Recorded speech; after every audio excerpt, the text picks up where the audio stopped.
ଏ ହେଉଛି ଯାଜପୁର ପାଟରଙ୍ଗା ପଞ୍ଚାୟତ ନୂଆସାହିର ସନାତନ ବେହେରାଙ୍କ ନର୍ସରୀ। ଦିନେ ଅଟୋରେ ଗଛ ଚାରା ବିକି ପରିବାର ଚଳାଉଥିବା ସନାତନଙ୍କୁ କରୋନା ମହାମାରୀ ଶକ୍ତ ଧକ୍କା ଦେଇଥିଲା। ଲକଡାଉନ ସମୟରେ ବନ୍ଦ ହୋଇଗଲା ଅଟୋ। ହେଲେ ହାର ନ ମାନି ଗଛ ପ୍ରତି ଥିବା ଭଲ ପାଇବାକୁ ସେ ପେସାରେ ପରିଣତ କଲେ। ଜନ୍ମ ନେଲା ମଖି ନର୍ସରୀ। କଠିନ ସମୟର ସେହି ଛୋଟ ପ୍ରୟାସ ଆଜି ପାଲଟିଛି ସଫଳତାର ବଟବୃକ୍ଷ। ସନାତନଙ୍କ କଠିନ ଶ୍ରମ ଓ ଗଛ ପ୍ରତି ଆସକ୍ତି ମଖି ନର୍ସରୀକୁ ଆଗକୁ ନେଇଛି। ଗାଁ ଭିତରେ ସ୍ଥାପିତ ଏହି ନର୍ସରୀ ଆରମ୍ଭ ହୋଇଥିଲା ପରିବା ଚାରା ଉତ୍ପାଦନ। ଆଜି ପନିପରିବା ଚାରା ସାଙ୍ଗକୁ ସୁଲଭ ଦରରେ ମିଳୁଛି ଫଳ, ପନିପରିବା, ଫୁଲ, ଆଳଙ୍କରିକ ଓ ଅନେକ ପ୍ରଜାତିର ଔଷଧୀୟ ବୃକ୍ଷଲତା। ସନାତନ ନିଜେ ଶାରୀରିକ ପରିଶ୍ରମ ସହିତ ନିଜ ହାତରେ ଉତାରୁଛନ୍ତି ଭଲ ମାନର ଚାରା। ମଖି ନର୍ସରୀର ନାଁ ହୋଇଯାଇଥିବାରୁ ଚାରା ବିକ୍ରିର ସମସ୍ୟା ନାହିଁ। ଗାଁ ଓ ଆଖପାଖ ଅଞ୍ଚଳରୁ ଲୋକେ ଆସି କିଣି ନେଉଛନ୍ତି। ଅଟୋ ଚାଳକରୁ ସଫଳ ନର୍ସରୀ ପରିଚାଳକ ପଛରେ ରହିଛି ସନାତନଙ୍କ ଶ୍ରମ ଓ ଅଭିଜ୍ଞତା। କରୋନା ରୋଗରେ ସମସ୍ତେଙ୍କର ଲକଡାଉନ ସଟଡାଉନ ହୋଇଯିବା ଫଳରେ ମୋର ଗାଡ଼ିଟି ଆଉ ଚାଲିପାରିଲା ନାହିଁ।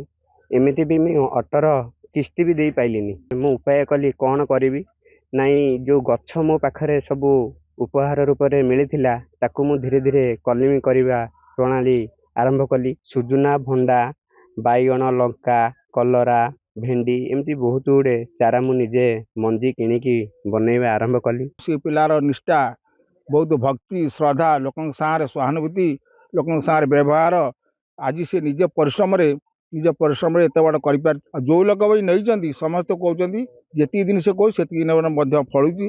ବହୁତ ସୁଚାରୁ ରୂପରେ ସେ ତାର ସାର ଔଷଧ ଏଇଭଳି ପ୍ରକାର ସେ ପ୍ରୟୋଗ କରୁଛି ଯେ ହଠାତ୍ ଯେଉଁଠି ଆପଣ ନେବେ ହଠାତ୍ ସେ ଜିନିଷ କିଛି ଖରାପ ହେବ ନାହିଁ। ସବୁଦିନ 10ଟା ଲୋକଙ୍କୁ ଦାନା ଦେଇପାରୁଛି। ଏଇଟା ଆଜ୍ଞା ଗୋଟେ ବଡ଼ କଥା। ଦେଖନ୍ତୁ, ସ୍ଥାନୀୟ କୃଷି ଅଭ୍ୟାସ ଓ ଆବଶ୍ୟକତାକୁ ଦୃଷ୍ଟି ଦେଇ ଚାରା ଉତ୍ପାଦନ କରୁଛି ମଖି ନର୍ସରୀ।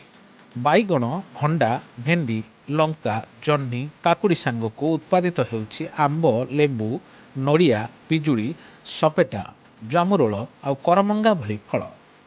ପିପଳି, ଗୁଡ଼ମାରି ଓ ଜଷ୍ଟିମଧୁ ଭଳି ଅନେକ ପ୍ରଜାତିର ଲାଗିଛି ଔଷଧୀୟ ବୃକ୍ଷଲତା।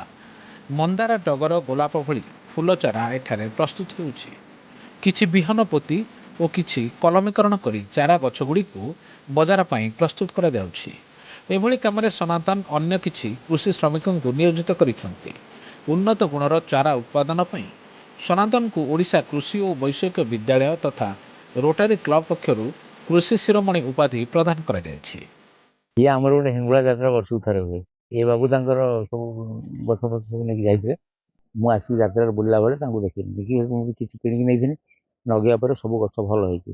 ସେ ଚନ୍ଦନ ଗଛ, ସେ ନଥ ମନ୍ଦାର ଆମେ ବହୁତ ଭଲ ଗଛ ନେଇଥିଲି। ଗୋଟେ କଳା ଆମ୍ବ ଗଛ ଏସବୁ ନେଇଥିଲି, ଲଗେଇଛି, ଖୁବ୍ ଭଲ ହେଇଛି। ତାପରେ ମଝିରେ ମଝିରେ ମୋ ଏଠି ଆସେ, ଯେତେବେଳେ ଗଛ ଆଭେଲେବୁଲ୍ ହୁଏ ନିଏ, ନହେଲେ ନାହିଁ ଯେତେବେଳେ ଆଭେଲେବୁଲ୍ ନହେଲେ ତାଙ୍କୁ କହିଲେ ସେ କେବେ ଆଣି ମୁଁ ଆସିକି ତଳି ନେଇଥିଲି, ଯାହା ଉନ୍ନତମାନର ତଳିରୁ ମୁଁ ଭଲ ଲାଭବାନ ହେଇଛି। ଆଉ ଫଳ ଗଛ ହିସାବରେ ମୁଁ ଆମ୍ବ ନେଇଥିଲି 3 ବର୍ଷ ତଳେ। ସେ ଆମ୍ବ ଗଛରୁ ଆମ୍ବ ଫଳିଛି। ଆମ୍ବକୁ ମୁଁ ବିକିକି ଭଲ ଲାଭବାନ ହେଇଛି।